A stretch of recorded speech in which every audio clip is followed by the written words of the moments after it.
দেও নদীর বাঁধ ভাঙনের আশঙ্কায় দিশাহারা নদী পার্শ্ববর্তী এলাকার মানুষ। ঘটনা সোমবার রাতে। দেও নদীর জলস্তর বৃদ্ধি হওয়ার ফলে নদীর বাঁধ ভাঙন রোধ করতে রাস্তার দুপাশে নো এন্ট্রি বোর্ড বসানো হয়েছে। সোমবার রাতে ঘটনা কুমারঘাট দেও সেতু থেকে পূর্বাপতন শিবতলী যাওয়ার কুমারঘাট ইয়ংস্টার ক্লাবের সামনের রাস্তাটি। পাশাপাশি বিগত সরকারের আমল থেকে বর্তমান আমলেও নদী ভাঙনের সমস্যা রয়ে গেছে।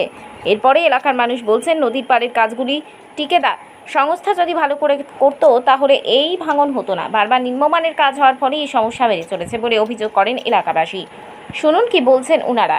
ওই ব্যাপারটা তো আমরা চাই, আমরা বানটা যাতে আরো সুন্দর কাজ হয় না, তো আমরা তো এইভাবে আমরা বয়ের রাত্রেবেলা বয় লাগে ঘুমাইলে পরে কুসুমনি বাইঙ্গা নিয়ে যায়, এটাই আমরা বয়। আর কাজটা যাতে ভালো হয়, সুন্দর হয়, এটাই আমরা চাই। কাজটা যাতে এইভাবে উঠলে তো আসলে বয়ের কারণ রাত্রেবেলা ঘুমাইলে বয় লাগে, কুসুমনি বাইঙ্গা নিয়ে যায়। কোন কোন এলাকাতে এই সমস্যাটা? কোন এলাকাতে এই সমস্যাটা? এই সমস্যাটা ইয়ংস্টার ক্লাবের সামনে, কুমারঘাট। কুমারঘাট পুরাতন শিববাড়ি। নদীতে জল বাড়লেই এরকম সমস্যা ঘটে। আরো তো ড্রেন নাই আমাদের বাড়ির সামনে দিয়ে। পাশের যে নদীটা, এই নদীটার নাম কি? দেও নদী। এরকম মানে এর আগে হয়েছিল? এরকম বহুত আগে হয়েছিল একবার। তো ওইটার সময় এইভাবে তারা তো রাতারাতি কাজ শুরু করে দিয়ে সেটা তারা মোটামুটি কাজ ভালোই হবে, খারাপ করবে না।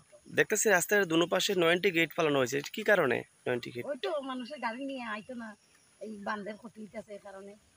আচ্ছা, নদীর এত অনবরত আইতেছে, নদী ভাঙন রোধ করার জন্য ওটা করা হয়েছে না? আচ্ছা, আর কি বলবেন?